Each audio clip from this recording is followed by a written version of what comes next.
So we have a wildfire crisis, obviously, as we've seen recently and for the last 20 years. Some of the most destructive, deadly wildfires in our history have happened in our recent history.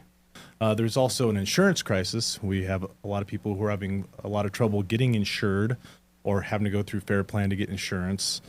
And there's a lot of increasing regulations and changes. So we wanted to bring that to the public for awareness. So I do have a panel with me here to talk about wildfire in general as it affects Yucaipa, Calimesa, and just kind of the general public in Southern California. So I'd like to do some introductions. I have Chief O'Connell, if you wouldn't mind introducing yourself. Hi, Grant. Thank you. Tim O'Connell. I'm the fire chief for the city of Calimesa. I've been with the city about 7 years. I've been the fire chief for the last 4. And just to piggyback on what Chief Malinowski is talking about, yes, there's a crisis with both in the WUI, the Wildland Urban Interface, and how that affects those insured commercially and residentially. Now, Chief, so we speak a different language. So can you tell us what WUI is, just for the general public? Well, I was hoping that you would ask that, and that's why I left it like that. So WUI has 2 meanings, actually: a Wildland Urban Interface and Wildland Urban Intermix. And for those of you that live in subdivisions, established communities like Chapman Heights, if you take a look on the hillside and you abut a hillside, or you're in that area that used to be grassland, and you see the drainage ditches up on top, the irrigation, that's abuts the WUI, the Wildland Urban Interface. The intermix is what most of the old mountain area, Running Springs, Oak Glen, and Mountain Home Village. If your house is located in the trees, that's intermix. So that's how you tell the difference between the two. And so I'd say a large swath of both of our cities are in that WUI area. We're in high, very high, and moderate fire hazard severity zones for a big portion of our cities. Doug, if you wouldn't mind introducing yourself. Yeah, my name is Doug Williams. I'm the president of the Wildwood Watchers Fire Safe Council. We also have the Wildwood Watchers Firewise community in our neighborhood as well. And our whole neighborhood is pretty much WUI. I think every single house butts up against some sort of natural feature. And so we have taken some time here in the last few years to try to reduce the impact of wildfire if it would happen adjacent to our neighborhood. So thanks for having me. Yeah, and we'll talk about that more because you guys are leading the charge on the citizen side, and we definitely appreciate all the work you've done. And then Ms. Dyberg, if you would. Thank you. Yes, I'm Laura Dyberg, president of the Inland Empire Fire Safe Alliance and the Mountain Rim Fire Safe Council. And the Alliance has been busy for 25 years, and the Fire Safe Council has been around for 27 years, with our goal in helping local citizens, neighbor to neighbor, create fire resilience communities in a variety of ways, primarily through education and outreach, but also with grant support to help them do the things they want to do that they can't always make happen. And we really appreciate the opportunity to share what we know and provide the resources where we can. Well, thank you. Thank you for coming. So I think one of the biggest pushes to get this out too is that we have some regulation change that's going to affect both cities, but California-wide it's going to affect. So the state of California, Office of State Fire Marshal, CAL FIRE, has released new fire hazard severity zone maps. This was in the works for the last couple of years, and it was to better model for ember cast. So we're seeing fires like the LA fires where 75-mile-an-hour winds is really throwing the ember cast very far, and the older fire hazard severity zones didn't necessarily match up with that. So they pushed out some regulation and phased it from north to south, and we've fallen into phase 4, the final phase, where we are required to adopt new maps. So for Yucaipa, that's going to double our acreage in some type of fire hazard severity zone. There's also a creation of a moderate hazard severity zone, which is part of the increase. And Chief O'Connell, Calimesa, how are you guys looking for the increase there in your city? So we've had an increase. We are deciphering what those increases look like, but just based on our location, our demographics, and the micro terrain, we're naturally in the high fire severity zone area and have been. You know, we're the opening the Key City into the San Gorgonio Pass, where there's wind patterns. We abut the foothills leading into the San Bernardino National Forest, and the pass area, and west of us, kind of southwest of us, is the Riverside County Badlands area. So we're in a wind tunnel, and we're surrounded by open space. Well, I think as we witnessed with the Line Fire, the El Dorado Fire, the Apple Fire, the Sandalwood Fire, which were all within the last 5-6 years, it's not California, it's here. We have some of the largest fires in the nation right here in our cities and in our backyards. So one of the other requirements that they're changing with in all of state lands for all fire hazard severity zones, but also in the LRA, so that's local responsibility area, which is incorporated cities, which be Yucaipa and Calimesa, is they're requiring the 7A of the California Building Code, which Chief O'Connell talked about, is that WUI building standards. So it's home hardening to make homes more resistant to fire. But now that will be required. So, Chief, can you talk a little bit how that's going to affect people as they go before we adopt this? So the adoption needs to come by July 21st. So when we go adopt this, what's going to happen, say, to our Calimesa residents that want to go build something in these areas now? So depending on your municipality, 7A, the home hardening, which is really easy to think about, the screen size on things like dormer vents, your ventilation system that works with your HVAC, your and your heating and cooling, and house ventilation, a certain screen size, enclosed eaves, removing fuel, and basically buttoning up your home, making it a little more airtight than traditional homes, which were a little more open, and the stem wall construction. If you have your house sitting up elevated on block with a crawl space, and then the attic space, buttoning up all of that, and how that house sits in a fuel area. The difference is, we've been using those types of building codes for quite some time. It's been a requirement. What's going to happen is we're going to make those retroactive to where every home has to meet that 7A requirement. And I think that's going to be the challenge for folks. Yeah, and we talked about this, you and I have talked about this previously too, where, what's the safest? A concrete jungle, right? Anything that can burn, we replace with concrete, or, everything that's natural and wood, and everything's going to burn. Somewhere we need to find that healthy balance of stopping these large wildfires, but trying to maintain some sort of, beauty around your house, which is going to be the resistance. It's going to be a monetary thing that we have to make these improvements, but it's also going to be an aesthetics thing, right? You want your house to look nice. You want your yard to look nice. But you want a house. You want a house. And I think that's really the maps is a wake-up call. What we saw in the Palisades and the Eaton Fire were houses, hundreds and hundreds of houses that burned that weren't in the WUI, that weren't right next to the wildland. But because of the amber cast, because of the wind, it affects everybody now, really. And home hardening, it's going to cost some money, but it's really good for you to do, because you'll still have a home if a fire comes through. You'll still have a place for your family to live. And I think that's the part that we really need to drill home is it's going to be some work and it's going to cost some money, but it's going to be safer for you, your family, and your community, which is the most important thing. Yeah, I think a pound of, or an ounce of prevention is worth a pound of cure in this case. So for Yucaipa, we did adopt the 7A of California Building Code for our high and very high fire hazard severity zones. So essentially, when we adopt this, it won't change that for us, except for the people, because of the enlargement, that weren't in that zone before. So you may have somebody who's going to build, they have plans submitted right now, they go to build, and we enact this, they're going to have to meet that. So it's going to be a small, administerial portion for us, since we already have a more stringent law just because of our area. Chief, have you guys looked at that yet for Calimesa, where you're at, or is that a new adoption for you guys in the It's not a new adoption. We update every 2 years, or I think really every 2 years, 2 to 3 years, we adopt building code, fire code, and we usually make those updates.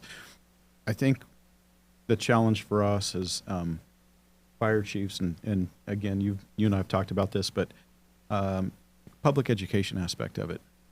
informing our electeds, informing our city staff, getting the word out there, getting the word out. This is wonderful. It's a wonderful opportunity. People don't know. And then when you have the discussion and when those mandates come down from the state of California, people don't know. Nobody's ever told me. This hasn't been a thing before. To your point, you talk about ember cast, wind patterns. How many times have we been outside and we get those winds and you're getting pelted with sand? Right. Or when we get those freak hailstorms? Well, folks, that's ember cast, Yep. but with firebrands. And I think that public education piece is ultra important. Mm-hmm. And once people understand that, I think they'll attach and will adapt better. So yes, to answer your question, Grant, we're making the education piece.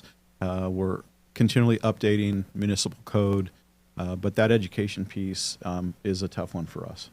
Well, and I think one thing to note too, just so we're clear to the public, that this is not an elective. This is mandated through a governor's executive order. All municipalities are to adopt this, the new fire hazard severity zone maps and the 7A California Building Code standard for high and very high fire hazard severity zones. So it's not optional.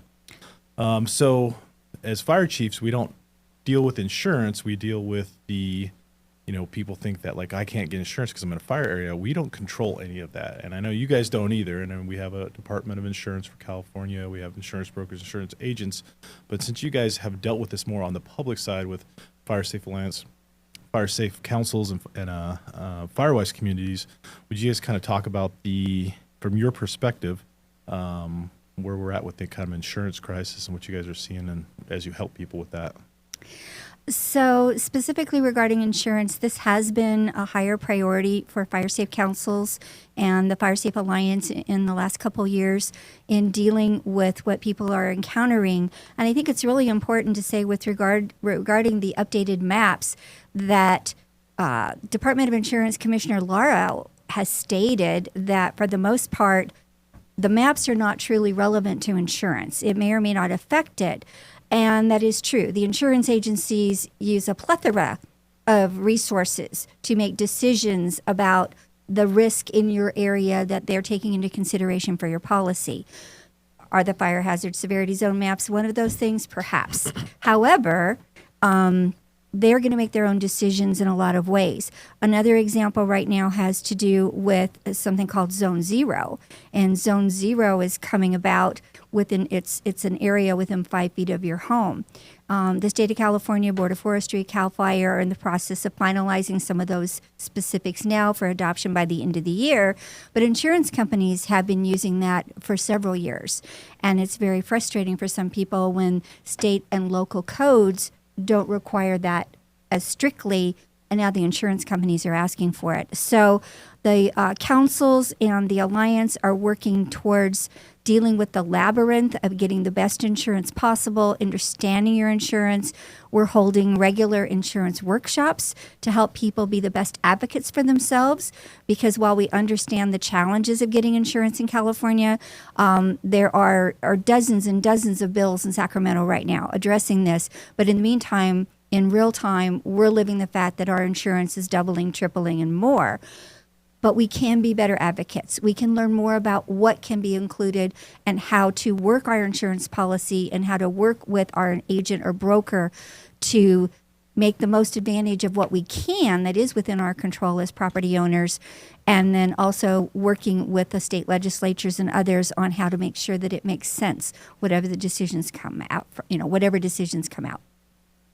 So one thing, we can't control what the insurance wants to insure you. Correct. But they did pass some regulation, the Safer from Wildfire regulation, that mandates you would get a insurance discount. But there's also, if you look on the website in the frequently asked questions, it doesn't stipulate what that discount is, and that's in an effort to promote, capitalism and people trying to offer a bigger discount than other insurance providers. And I don't know if there's a battle right now to do that, but hopefully in the future as this comes to fruition. So you kind of talked about some of the requirements, but what are those discounts you would get if you had done any of these home hardening improvements. Can you guys talk to that? And I know Doug's actually personally done some. Yeah. So our insurance, they haven't canceled our insurance, but what they tend to do is when it comes time to renew, they just simply don't renew you. They won't renew you. So it's effectively a cancellation, and it's happened to our entire neighborhood. We're up in Wildwood Canyon by the state park, and the whole area, all my neighbors have lost their fire insurance, normal, typical fire insurance. So what we've had to do is go to the state, California Casualty, and get insurance through the state. They say it's comparable, and thankfully we've never had to use it, knock on wood. But for us, the discount that we utilize is Firewise. Several years ago, Grant and I got together and talked about what we could do to start mitigating some of these cost increases and some of the issues. And it was his suggestion that I look into Firewise. And so I did for our neighborhood, and we completed the application process. And I think we became a Firewise community within 2 or 3 months after we had talked. And they give us a certificate every year. We have to do a renewal every year, and we have to show that we're doing some work towards improving fuel reduction in the neighborhood. But as we do that, we have a certificate that you can provide to your insurance provider, and it does give you a discount on your fire insurance. It seems like the discount varies. I have some neighbors that have said it's close to $1,000, and I've heard some that say it's a couple $100. So it definitely varies, and it's not a huge amount, but I would say it's significant. And any savings, I think, in terms of insurance is significant. My personal insurance also has a second layer, so to speak, where if you do all the home hardening on their list, then they'll come out and inspect it, and they'll offer a second discount. So that's another incentive for a homeowner to do home hardening and make your house better prepared for wildfire as well. So I have the tenants here from Safer from Wildfire. So these are the ones that they're required to give you a discount from. And one is that defensible space we talked about. And now we have different zones. So we have zone 0, and we'll talk about that a little bit more. Class A roof, so basically a fire-rated roof. Tempered multi-pane windows. Yep. Radiant heat can't get through as well, can't ignite inside the house. Covered eaves, so I know you boxed your eaves in, basically. Mm-hmm. So embers can't get into your attic space. That's correct. Chief had talked about covered vents, so there's vent coverings. And some of these things, too, sorry to interrupt, are things that you can do easily on a weekend. Yeah. Or maybe not easily, but you can get up on the roof and you can make sure all those screens are covered and take some screening material up there and get that done and just check that off the box right away. Fun fact: post line fire, my wife and I raised our family in Mountain Home Village and lived there for several years. So post line fire, went to renew our auto insurance. So doing the annual, mileage and employment verification, all the things that your auto insurance likes to ask you. Well, they put me on pause to renew my auto insurance based on the high fire severity zone mapping, because it is now having an effect on the high value automobiles. Wow. So if you're not a homeowner or if you're a renter, don't think you're exempt. This is coming full circle all the way around. I think one of the changes we've seen over the years, maybe you can attest to this, Laura, is before they were just canceling policies. At least now they're starting to take a look at folks who are doing things to prevent. One of the things that I did was installed a 2-inch water line along the entire back of my house that's plumbed, hard plumbed to our pool on a pump, a gas pump. And in case of wildfire, if I'm there, I can start that pump and it covers my whole house in a sheet of water until the pool is empty. And I've talked to my insurance folks to let them know that I've done this and asked, for them to give us a discount or at least appreciate the fact that we're working on making our home safer regardless of the price of insurance. And at first they didn't listen, but now I think they're starting to listen because they're seeing in actual fires homes that are surviving because things have been done versus homes that are not because nothing was done. So Correct. I think there's some relevance there. And I think the difference is that we're seeing is because of the Safer from Wildfire regulation from Commissioner Laura, because it did itemize those things that people could do specifically to their homes. So now the insurance companies are embracing that in addition to some of the required discounts that the Safer from Wildfire regulation also spells out that we can talk about later. But because it is being listed within that regulation, the companies are embracing it, as Doug said, as opposed to just canceling you flat out. So then the last tenet before we get into the risk reduction community is that zone 0. You kind of brought it up earlier, but we want to go through that whole thing for the public. It is a requirement now in state land. So if you live in the county area, unincorporated communities, it is a requirement. It's a requirement for all fire hazard severity zones. There is a push, like you said, by the end of the year to have it enacted for local responsibility area or incorporated cities. So that zone 0 is within 5 feet of your house. And so for the public, if they don't know, most houses that burn down in a wildland fire, it's not from the flame front, it's from ember cast. It's from embers finding something by your house. Like Chief had talked about, that leaf, wherever your leaf pile is, that's where your typical winds deposit stuff. So when you have that corner of your house, there's always, stuff blown in there or trash or leaves. That's where the firebrands are also going to accumulate in your normal wind patterns. And so the zone 0 is really it's an ignition resistant zone. So when the embers land by your house, there's nothing for them to ignite, to take off. So some of that is, and Chief had said it earlier, the stem wall, or they want 6 inches of non-combustible start of your house. So whatever that looks like, whether it's concrete, some type of concrete board, whatever, Barrier. no wooden fences, no nothing wooden gates combustible. touching your house. No outbuildings, so the kids' playhouse, the dog house, your sheds. They want those 30 feet away, but they want everything that could ignite, plants, really wood mulch, away from, which goes back into your aesthetics now too. So what are we going to use? Lava rock. I mean, we live in the high fire hazard severity zone, so we're having these some conversations with the family, like, well, what do you guys want to put there? You can have bushes there. You can have some shrubs. It has to be non-woody, like an herbaceous shrub, I think is the language. So, decorative plants, stuff like that, but nothing that's going to be woody or brushy. I'm sure you've seen this where fire gets into a plant in front of the house, starts the plant on fire, it breaks the window, and next thing it's in the house, and Absolutely. your house is on fire, So it may seem like a trivial thing to just take vegetation out from the first 5 feet, but it makes a difference. Absolutely. I mean, with the modern technology and cameras everywhere, you could see people are evacuating and they're seeing this. They're seeing it happen. They're like, this little spot is what burns their Always house starts down. small. Yeah. Right.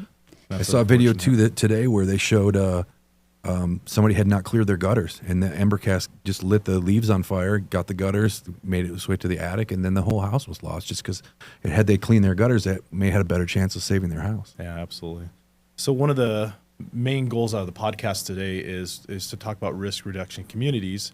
And since you have both created risk reduction communities, and there's 2 different types, and they're in that safer from wildfire regulation. There's Firewise community, and then there's a risk reduction community, which would be citywide. But if you guys wouldn't mind talking about basically walk people through that. You overviewed it real quick, but Sure. what is it? What does it do, and how do you do it? So And Firewise is and how hard is it? Sorry. No problem. Firewise is a nationally recognized program. You basically need to get together with some neighbors and figure out what the borders of your neighborhood are. I believe the maximum is 2,500 households, and I forget what the minimum was. 8. Okay. So we have about 85 households in our neighborhood, and what you're going to do is you're going to go online, and they have a portal, and you can fill out some information, and eventually at some point you'll have to have a representative from one of the fire departments come and do a tour of the neighborhood to really figure out what the risks are specifically in your neighborhood. And there's a template that's used and paperwork that you basically just go down and you're going to check, from a high risk to a low risk and everywhere in between. And then you go through all these different categories in the neighborhood, and you just have basically an assessment of what your needs are and what needs to be done in your neighborhood to make it more fire resistant. And then once you submit that, if you get accepted, sometimes it gets rejected and you have to fix a few things. And it's really not difficult. I mean, if you can fill out a form online, you can get the process for Firewise started for your community. It does take a little time, but there's no monetary investment that needs to be made, and you don't have to file paperwork with the state or any tax work or anything like that. It's just through the National Firewise Community website in their portal. But once you get accepted, and then you'll get that certificate that you can pass out to your neighborhood, and they also do boundaries, so the folks that are in your neighborhood that are participating versus those that are not. And then every year it's reassessed on a yearly basis, where you basically need to show what types of things that you've been doing to reach the goals that you've set. And hopefully you're getting close to those goals or accomplishing those goals. And then you look at doing another risk reduction or another assessment. I believe it's every 5 years to assess the community, and you look at it again. And now what's the next thing we can tackle? And again, I think the most important thing is just making your community safer and making your homes more resilient to a wildfire. That's good. Also, with Firewise, the Alliance and the Mountain Rim Fire Safe Council has grant funds to allow us to assist people in becoming Firewise. A lot of it is very community-based, as Doug did with the Wildwood Canyon. But some people are like, where do I start? What do I do? How do I reach all my neighbors? Especially if you're looking beyond 85 properties. How do we reach everybody? So while the Fire Safe Council will not be the lead entity for you to create Firewise, what we can do is we can help you produce mailings, envelopes, pay for postage, help you do community meetings, the things that are part of that whole process, and we can hold your hand, if you will, through that process. And that's good for the Inland Empire. That's not just on the mountaintop or in the valley. That is good for the whole Inland Empire. That's how our grant funds can be used to help encourage Firewise development. And then the next opportunity through the Safer from Wildfire for discounts is something called Fire Risk Reduction Community List. And this came about in a very curious way because it actually came down through the state legislature to the Board of Forestry as a means to create a recognition point for government entities such as cities, counties, special districts to gain recognition for the efforts that were going on in their area that would entitle them to bonus points in applying for state grants. So that was exciting and wonderful.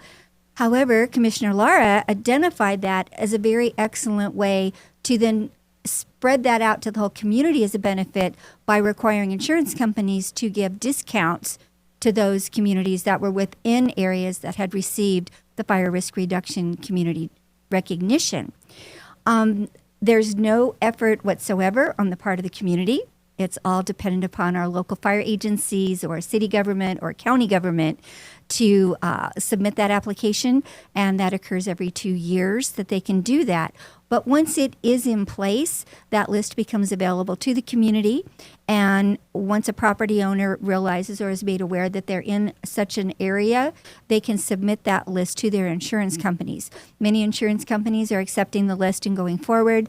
Other insurance companies want a little more verification, and again, that's how the Alliance can help you with what is needed beyond just a copy of the list of the Board of Forestry recognized fire risk reduction communities.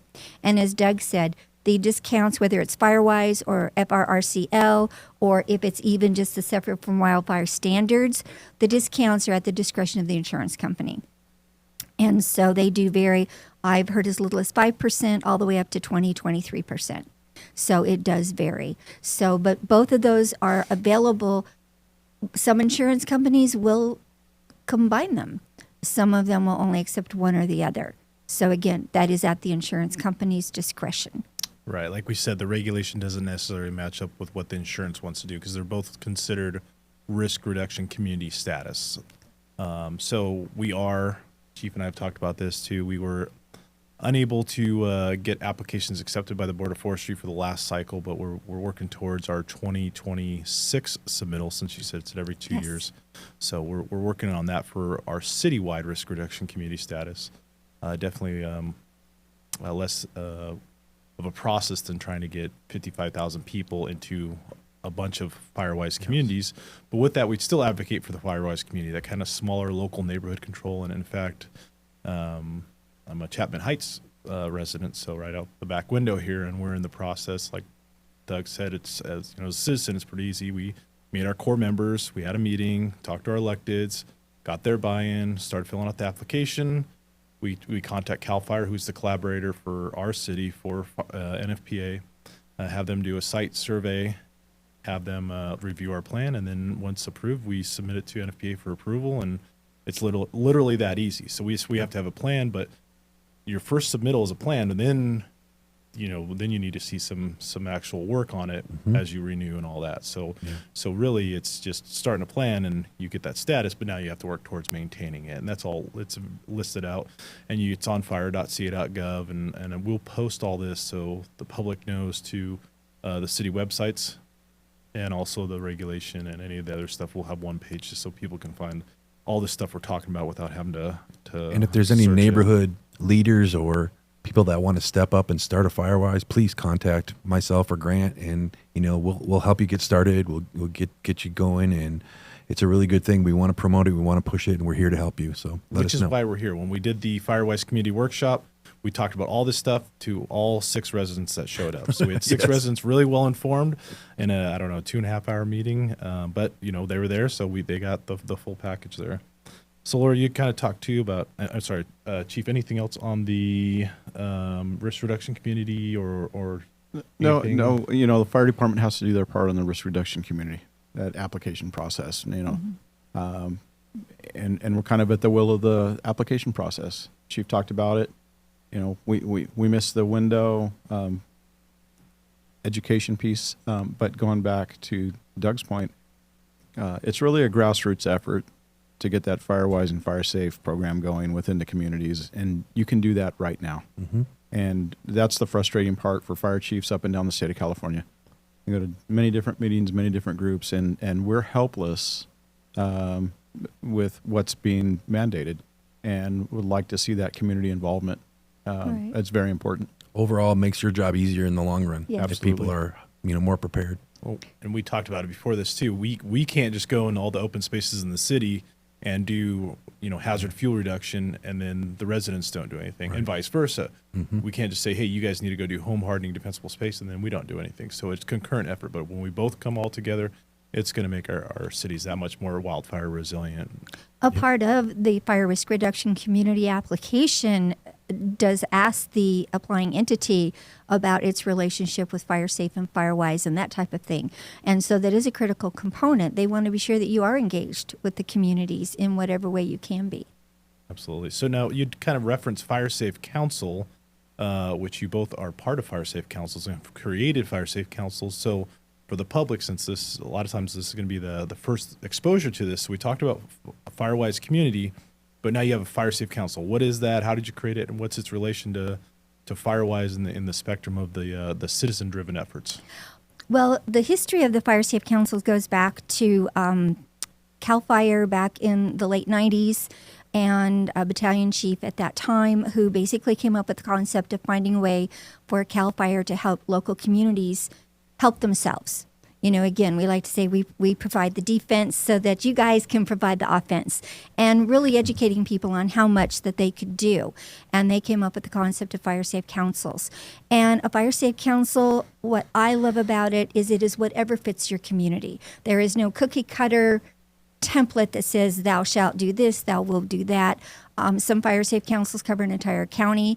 Others, for example, Angeles Oaks, just a small community of Angeles Oaks, or Forest Falls.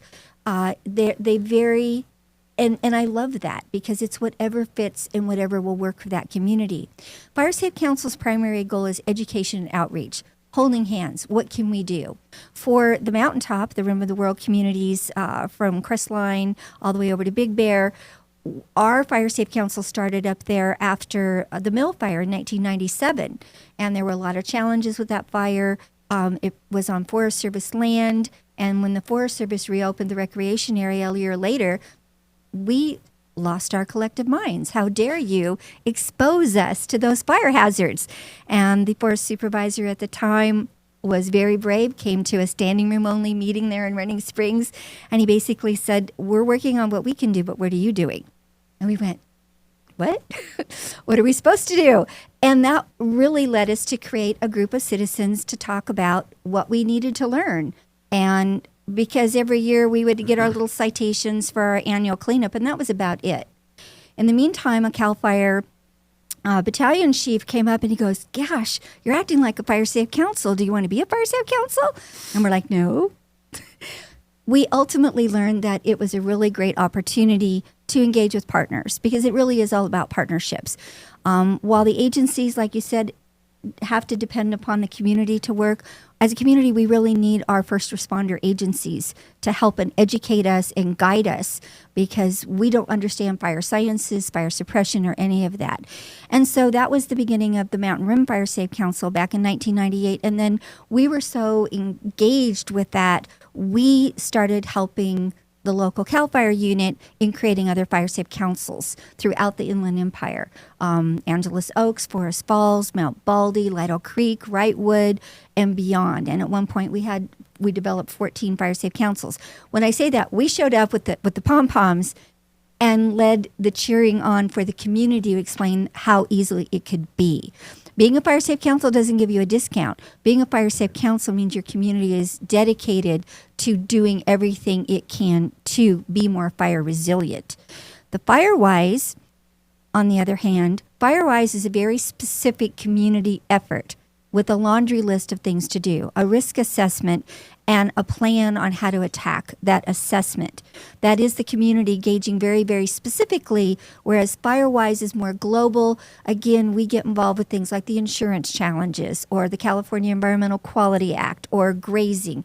A lot of things that are relevant to a specific community, but it is not a task list of things that need to be done specifically for that 8 to 2,500 homes. So there's a role for Firewise, there's a role for FireSafe, and again, fire risk reduction is an entity-based application that looks at the global area and what that looks like in terms of what the entity is doing in partnership with the community. So all three are very, very relevant and have their place and work very carefully together. So I just think that's really important, that the partnerships are key to everything that we do, because without each other working towards the same goals, we won't get anywhere. One of the proudest accomplishments of the Inland Empire Fire Safe Alliance in the last 25 years is getting away from the them versus us. You know, we are all part of the same group, part of the same challenge in meeting it and educating ourselves and sharing that information back and forth. If I could add to the Fire Safe Council, for us, doing Firewise was great, but we couldn't accept grant funds and we couldn't fundraise. And that's where the Fire Safe Council was a next step above, because it is a 501c3. The application is a little more challenging, and you have to do it through the state and the feds for tax purposes and to get the nonprofit status. But once you do, then you can accept donations and you can apply for grants, which we've already done. We're on our third grant, second grant accepted. We're working on our third and fourth grant writing as we speak. So we can take that money and we can actually spend it in our neighborhood for, like Laura said, specifically what we need to do, not a boilerplate of you need to spend it on this and this and this. It's what we need, and we can spend it on what we need. And then I would also like to say the collaboration part that you talked about was huge. For me as a president of Fire Safe Council, talking to other Fire Safe Council presidents, it's a generation of ideas. Hey, did you try this? Or have you heard about this? Or this is coming down the pipe. You need to check that out. And it's been a huge resource for us. And we've incorporated several of the ideas that we've gotten from other Fire Safe Councils, and just helping each other in that way has been enormous help for our neighborhood. Right. Yeah, to tag on to what Doug said, Firewise, again, is more of a community action, and Firewise can be a project of a Fire Safe Council, but he is correct. Fire Safe Councils can become 501c3 nonprofits. You don't have to. Not every area wants to be a 501c3 or has the capacity to do that. When that happens, then an established Fire Safe Council can be a fiscal sponsor if your community wants to get grants. And Mountain Rim Fire Safe Council in the last 12 years has benefited by bringing more than $6 million into the mountaintop and the region to help in all these areas, whether it is fuel reduction or education and outreach, or helping expand Firewise communities, or helping new. One of the things we did for Wildwood Watchers was help them create their website. All these little things that make things work. But the Fire Safe Councils can be 501c3s to get the grant funds.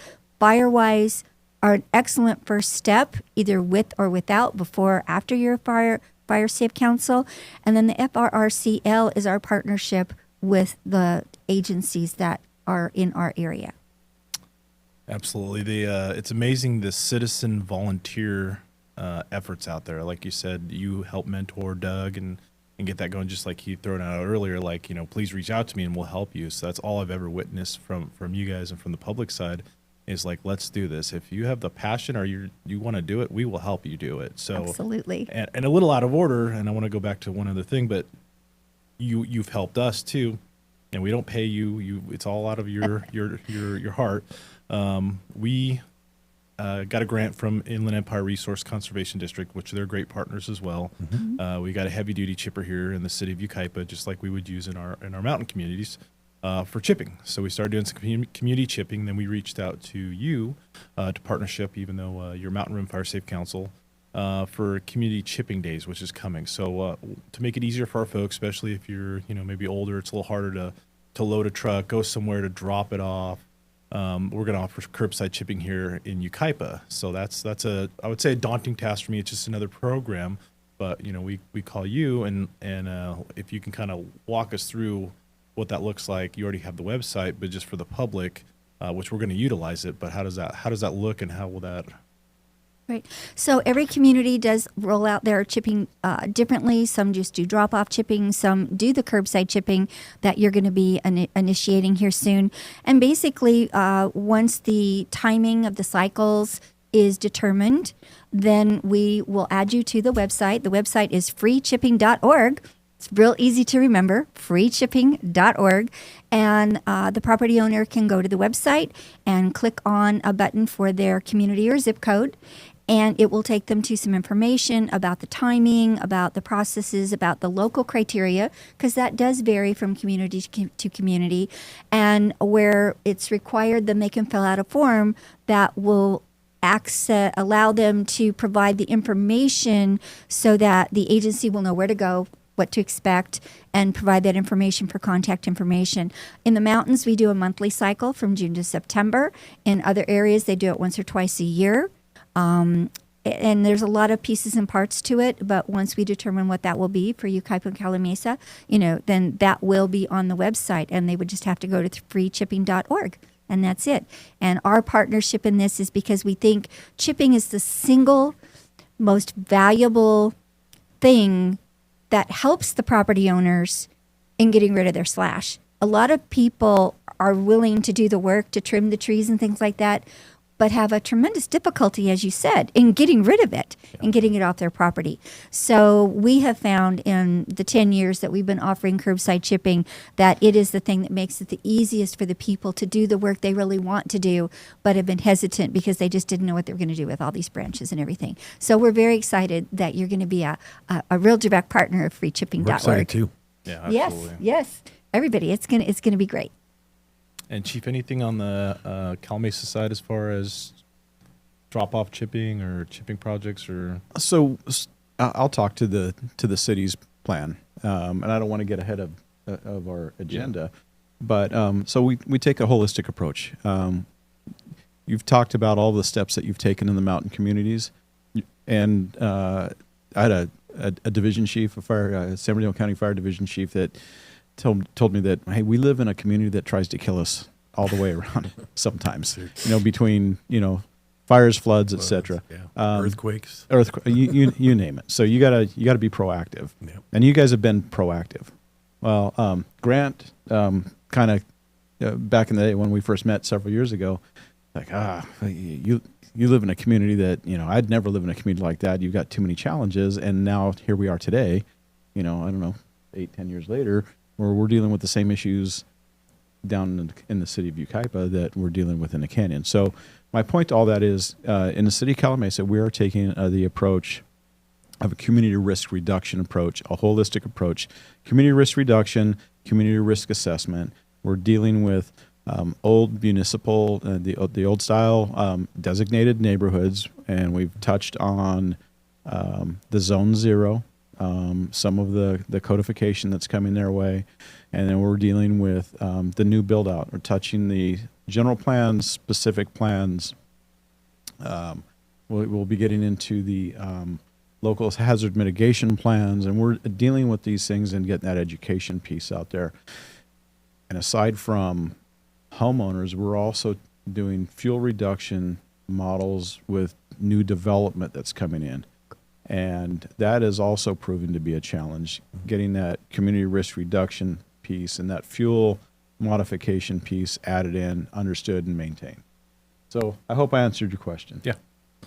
So, Okay. Doug, before we move on to our next topic, I wanted to talk about the one of the grants you got, and we are working on a similar grant for a citywide approach to it, is the Community Wildfire Protection Plan. So you successfully sought a grant, and they went through the process of a CWPP, and what that is, a Community Wildfire Protection Plan, kind of identifies what are the issues, what can we fix, what are some tangible objectives we can do. And, we work for CAL FIRE, that we are the Yucaipa Fire Department, but we don't necessarily have that bandwidth to have people off every single day to go take a deep dive into the entire citywide where, a grant-funded contractor, typically they're retired, talking with those guys, they're retired wildland fire, command staff captains, people who know what they're doing, and they just take your whole area like they did for you. And if you kind of walk us through that and what that looked like and what they gave you, and they obviously work with us on it, but a great product, and CAL FIRE is really pushing that for every community to have one,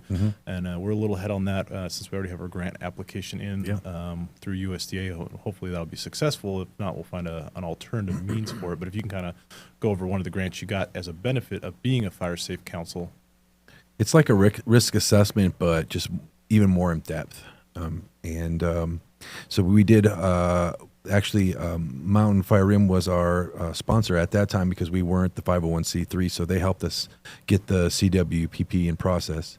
And we hired a third party out of Colorado that a gentleman flew out here for a week and basically walked around the neighborhood and took notes. And as you said, he's a retired wildland fire chief or something to do with wildland firefighting. And so he's very knowledgeable, and it was really nice to get an opinion from someone who's not familiar with the neighborhood, because they give you an assessment that's unbiased, and they know what to look for, and they know what to look the things that are specific to hazards and things that a little bit of out of box thinking that we wouldn't normally see, or things that we didn't recognize ourselves. So they cover a lot of different ground. I think it's a 40 or 50 page assessment just for our little neighborhood alone. But things that really focused on were water delivery. Where are your hydrants, and are they sufficient, and are they going to flow when you need them to flow? Where are your reservoirs? Where does your water come from? Not just that. It's on another step that CWPP had some recommendations and suggestions at the end for us to do, and a couple of them were to work with the water district. So I've been actually attending water district meetings and working with the Yucaipa Valley Water District to see how we can improve what they supply for water, because firefighting is only really half of the challenge. If you have no water, then there's not a whole lot you can do.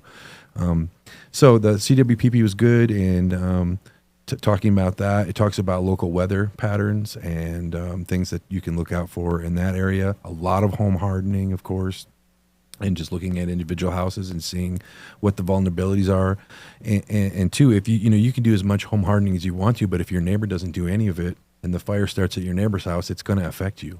So it's, again, you've heard this over and over, but it is a community responsibility. It's not just one person. We all had to work together. So ingress and egress, there's a couple roads in our neighborhood that are pretty narrow because of the real old oak trees. The community has tried to protect those and keep them in place and not disturb them. Well, unfortunately, in some cases, that's led to the roads being very, very narrow because the trees are encroaching into the road. So one of the things they looked at, can a fire truck get down this road? And can it turn around? And if it can't turn around, they're not going to go down there in a fire because it's just not safe for them. So we've done some things, taken some suggestions like that, and we've worked on improving some of the infrastructure in our neighborhood so that it is more fire friendly. But I think the biggest thing about the CWPP is the recommendations that they give you about the things that your vulnerabilities and things that you can do to improve resilience in your neighborhood, above and beyond what the risk assessment for Firewise provided. So I'm really looking forward to the citywide version, because we've kind of really, for us personally, we've really focused on our neighborhood, and now we're trying to expand and look at Hidden Meadows and look at Whisper Ridge and some of the other areas around us, Calimesa, exactly. That my kids go to Mesa View. down, and Mesa View is surrounded by brush, and that's always an area that's going to be of concern to us. So I'm looking forward to the citywide version to see what other things we can look and tackle. Yeah, I really like the product because it's a lot of data that gets compiled into a punch list of smart objectives, something that we can do to accomplish. But you were a involved as checklist. well. Yeah. When you came out for a day and we walked some of the neighborhood, and so I think that was really valuable input for you, and for us it's great to just collaborate with folks, because if there's a fire, you're the one that's going to be there fighting it. So it helps our neighborhood that you have situational awareness of what our vulnerabilities are as well. The CWPPs are critical, and it was a direct result of the Healthy Forest Restoration Act. And the purpose of a CWPP the word is C.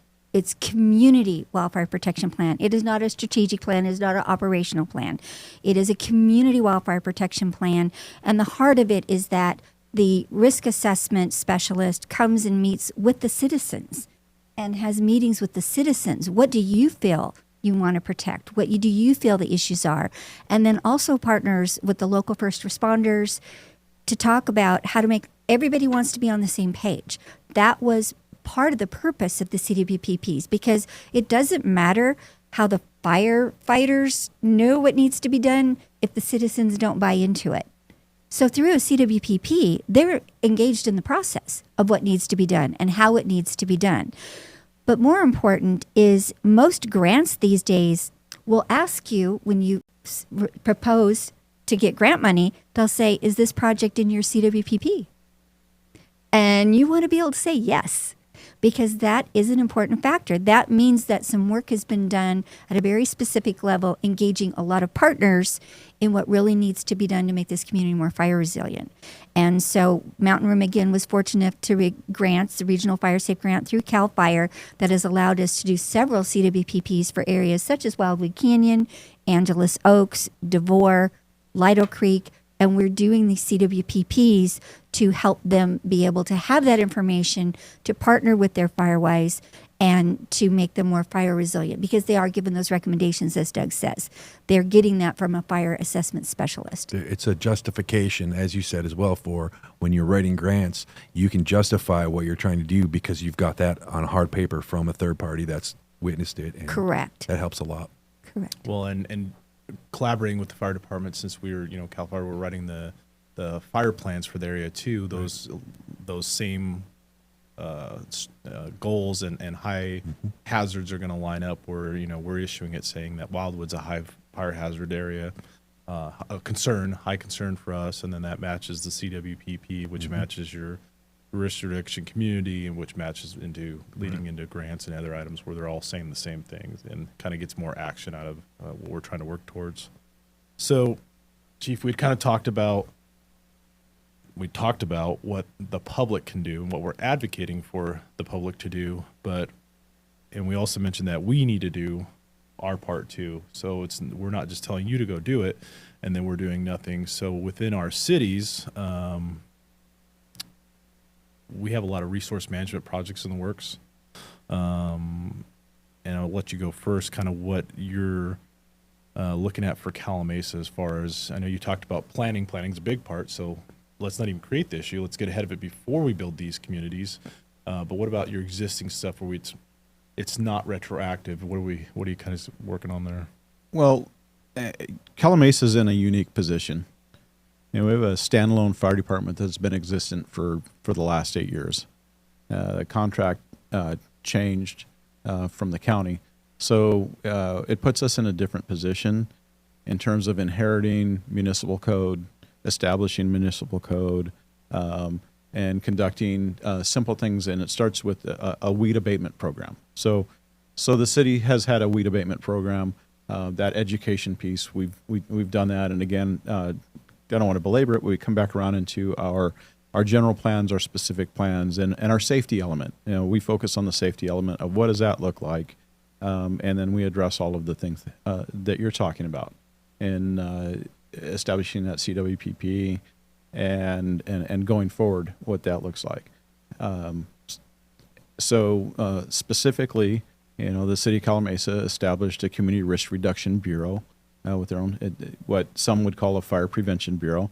It's in the planning office, so we work hand in hand with building and engineering, and take that approach. We get back out with that public safety education piece, educating the public. We're working with several groups within the communities, and joint collaboration. We're very engaged with the water districts. We're very engaged with our neighboring, our partners' cities, and taking that approach and getting that public education piece. And then up front, all the cool stuff that you get to see. Addition of apparatus, personnel, programs, looking for opportunities to force multiply. People, and I don't want to step off into another arena, but we take a look at city budgets and expenditures, and how do we capitalize and partner with our state partners. Being a municipal agency, we have a thing like a wildland protection agreement where we're working with the state. The language within that requires us to come back around, and we take a look at some of the fuel reduction and those opportunities for fire prevention back into the community that Chief Malinowski's talked about, that they're doing and he's doing as a state employee on the regular. So those are required, whether you're a state agency contracting for a city, or you're a municipal fire department on your own with a wildland protection agreement. It's all intertwined. So the powers that be, that it's all overlapping. It's there. We communicate it and then express that to the community. So those are the things that we're doing. I missed anything? No. So in Yucaipa, I have some specific projects we're going over, and one of those kind of was same thing like we talked about, where multiple efforts are saying the same thing. So we looked at Wildwood Canyon State Park, working with state parks, working with Wildwood Fire Safe Council that immediately abuts up to a lot of homes there. And with state parks, we want open space. We don't want ground disturbance. We don't want a lot of hazard fuel reduction. We want to keep it like it is, but it creates an issue. It creates a hazardous, fire conditions, especially when there's not really any recorded fire history in some of that state park. So one of the projects we have coming right now that should be clearing the environmental review very, very shortly is Wildwood State Park. We're going to have a lot of different parcels, not just one big chunk, but where we're going to do a lot of hazard fuel reduction in there to make that buffer between the state park and the homes adjacent in Wildwood Canyon. And not just that, it's, if there's a significant fire in there, that whole area, we've talked about it before, is going to look like the moon. It's all going to go away. And so the brush thinning and the fuel reduction in the state park benefits the state park just as much as it benefits the residents around the state park. Absolutely. And there's a lot of different modalities we're going to do in there. So it would be optimal for grazing. Several different treatments. We can't do grazing because of bighorn sheep. Habitat. But there's a lot of other treatment we can do. So whether it's mastication, pile, cut and pile, cut and chip, cut and pile and burn, small plot broadcast burning, we're going to have a lot of treatment modalities in there to reduce that several hundred acres and reduce the threat to that community. Crafton Hills, we're doing the entire Crafton Hills vegetation treatment plan, which is more than just our community, but it's all within CAL FIRE in the city of Yucaipa, kind of getting that lined out. We're working on a Calvary Hill, kind of between up towards Pigsa Peak, on a hazard fuel reduction. That's our first attempt too with this CEQA fast tracking that came out of the LA fires. So we'll see how that looks. All right. We've also submitted a grant for El Dorado post-fire hazard mitigation grant. So we do have still fire danger in there. A lot of the areas adjacent to it needs hazard fuel reduction still. We need to do reforestation, prevent type conversion mitigation. So if it's historically a brush field like chaparral, which is most of our areas, we don't want other invasive species grown in there. And in California, invasives typically, because they grow more readily, they burn hotter, they're oilier, they outcompete the natural slower burning vegetation. So we're very cognizant of that. Forest Service has been working on some shaded fuel breaks on the ridges in our area too. So we're working with them on that, and that's fantastic. I mean, one of the best things we can do from an operational side is shaded fuel breaks. That gives us an opportunity to hold this fire somewhere. we've started posting high fire danger area closures. So Riverside County does a really good job about that. We kind of took a page out of their book. They adopted that as their local fire code, and they'll shut down, popular recreational areas. That may not be popular, but it's an area where they don't want the public in because a fire is going to be very dangerous if it starts there. So it's unfortunate, but that's where we live, and we have a wildfire crisis where we need to shut down this area. And if people around town may have seen some of those adjacent to the soccer fields, we're not closing the trails, we're closing the area off trail. So if you're on a road or a trail, you're fine, but there shouldn't be any dispersed out in the open space. And there's some of those posted throughout the city, and they're very, very well marked. We know the cause of wildfire is almost always human. Still 90% human. Yeah. I mean, not that lightning doesn't cause some fires, but more often than not, it's human cause, whether it's intentional, accidental. We talked about the CWPP grant. We're also doing, and I know Chief Calimesa, you guys are doing a lot of patrols, fireworks patrols, big one. We just passed the fireworks administrative citation to really make people think twice about fireworks. Thank you. Yeah. So first infraction is a $3,000 administrative citation. Fireworks are illegal in the city of Yucaipa. Yes. Yeah, we adopted a fireworks, and that's tied to some other, upcoming social issues, with transient population and homelessness, all tied together. We absolutely, we got that passed, I think, in the last 6 to 9 months. Yeah, so you have to have a permitted fireworks show, which is actually with a pyrotechnician with a license and a permit that I issue them.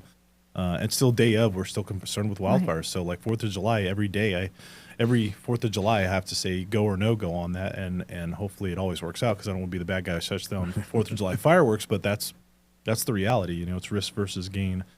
We do a lot of enhanced patrols. Our CAL FIRE law enforcement staff help out with extra patrols, and we have our SOP team in the city. So Trevor Benson, our public safety manager, oversees that, and they do a really good outreach, like Chief said, with the transient population, because fire's a way of life for transients. So they need it for warming, cooking, whatever, and a lot of fires are caused by that. So we want to offer them services to not be in that situation and eliminate the fire danger. The public's eyes, though, for all of those things are super important, that if you see someone lighting fireworks off, or if you see someone starting a fire, you need to call it in immediately. So we can, go down the road of getting those fines out and getting it stopped. All right, absolutely. And our public works, both cities, they do a good job, that right-of-way clearance. So, you get a lot of vehicle fires that start fires. So this we're not just on the citizens to do it. There's a lot of stuff we do. There's a lot of stuff we do in the background that people don't see, that we're factoring as our fire hazard danger areas. And then response efforts. Chief, if you could talk about the CAL FIRE, and ours is weird because we're Yucaipa Fire, but we are CAL FIRE, so we are the Yucaipa Fire Department. We have a wildland agreement with the state. Most cities do in the area, and if you can kind of go over what that is. So we have, for clarification, we have 3 paramedic engines on every day for the Yucaipa Fire Department. Yes, we have CAL FIRE in the city as well, but what does that look like when you or I get a wildland fire dispatch in our high fire danger areas? So we'll talk about resources, and I think it was, President Eisenhower talked about logistics win wars, and that's couldn't be truer for the fire service. It boils down to logistics. Most municipal fire departments have a set number of stations or engines. City of Calimesa has one staffed Type 1 structure fire engine. We cross staff a brush engine, and we have a brush patrol, a smaller utility type vehicle that gets in and out of the areas. City of Yucaipa, I'll just talk for Chief Malinowski, that, like he alluded to, they have 3 engines on. So what happens when we start burning brush?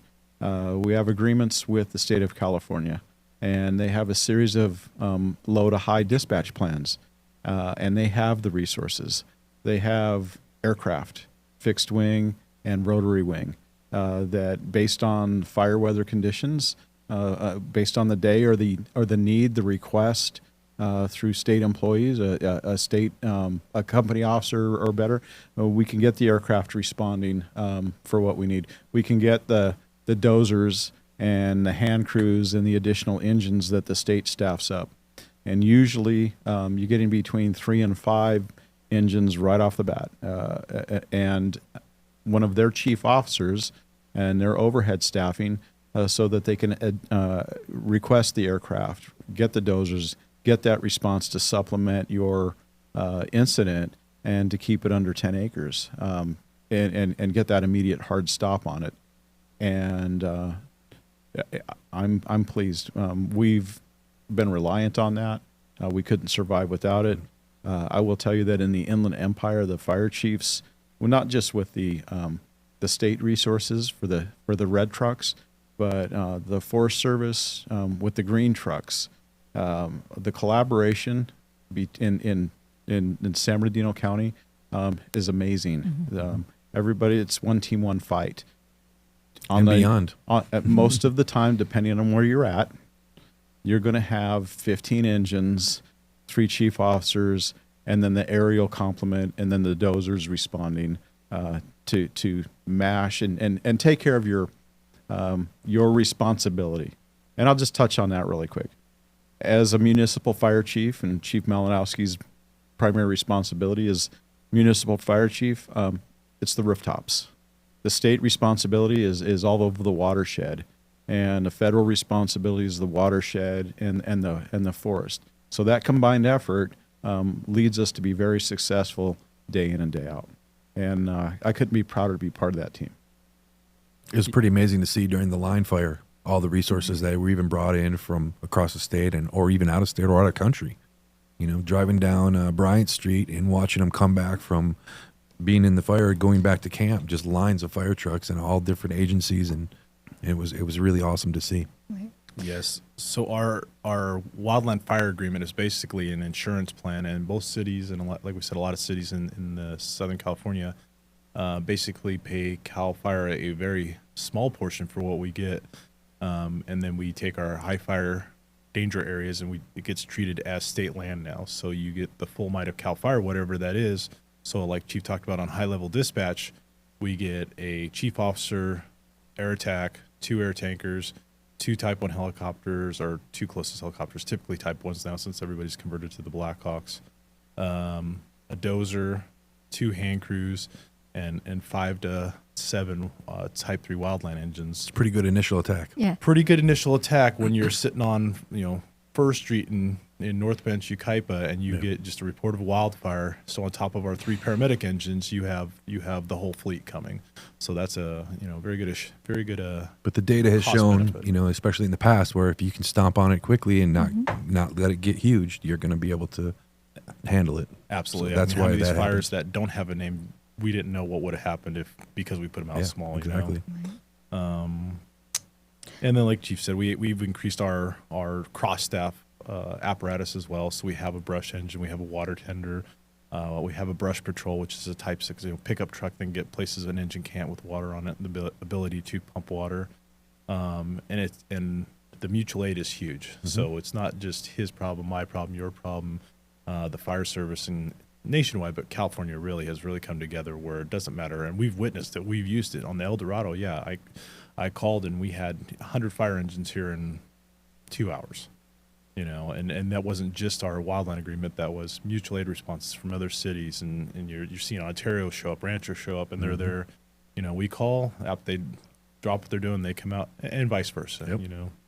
So I think to add to that, and the collaboration that you exhibit down here is extraordinary. But I think to add to that, as a Fire Safe Council, what we experienced in the last several years in speaking with Fire Safe Councils in other parts of the state of California is that in the San Bernardino County area and the cities and municipal fire departments here, your willingness to work with the communities, to work with the Fire Safe Councils, and to really accept us as a partner in these efforts is not that common throughout the state. And other fire safe councils have shared that they're like, they talk to you. And so, as a fire safe council representative, I just want to say thank you to all of, whether it's Cal Fire, County Fire, the city fire departments. That is very different than many other places of the state. And we really, really appreciate that. And we respect that you take your time to include us. Yep, absolutely. Well, I thank everybody for showing up today. Really appreciate you guys taking, again, volunteer time and showing up and getting the word out. So we'll post this to both cities' website with kind of the frequently asked questions, the regulation changes, kind of get a one-stop shop so people can see like what is this without having to write it down. And really that was the goal of today, is instead of having 40 community meetings to talk about Firewise and insurance, we can do one, and then anybody, like we said, anybody, doesn't have to be Yucaipa, doesn't have to be Calimesa, can come back and it's going to be valid, anywhere here in Southern California, like, hey, look at this, and then kind of get hopefully a little bit of education out of today. Well, we can do our little plug for the Inland Empire Fire Safe Alliance. Please. So if anyone has any questions at the citizen level of what to do, whether it's Firewise, understanding FRRCL, Fire Safe Council, Defensible Space, so on and so forth, the Alliance information is available, again, real easy, fireinformation.com, fireinformation.org, and we have a great deal of resources available. Some of them is like the Listos Disaster Ready Guide. This is appropriate for everybody and includes a lot of different disasters that, can affect all of us. And then locally, we have the Living with Wildfire in the Inland Empire. And this is the March of 24 edition. We're coming out with a spring of 25 edition. These are available digitally online, and we can produce hard copies to all of our partners and Chamber of Commerce's and anybody else that wants it. Doug is on the board of the Inland Empire Fire Safe Alliance as well as being the president of his Fire Safe Council. And we're here to be a resource for the citizen level, to talk citizen to citizen, but then also to take advantage of the resources we have been able to develop to help, and then to share that with our agency partners. So thank you. Yeah, I would like to say thank you to both of you. I've worked with a lot of fire chiefs for a long time, and you guys are both amazing. And Grant, I really appreciate that. I can give you a phone call and run stuff by you, and you're very responsive, and that's been huge for our neighborhood. So thank you both for your participation. Yeah, thank you guys for coming down. I'd like to see some more. We couldn't get you out there, enough. I'd like to see it come to city council meetings and that community outreach, and what you're doing is amazing. Thank you so much. I'll bring the pom-poms. Yeah, let's There do you it. go.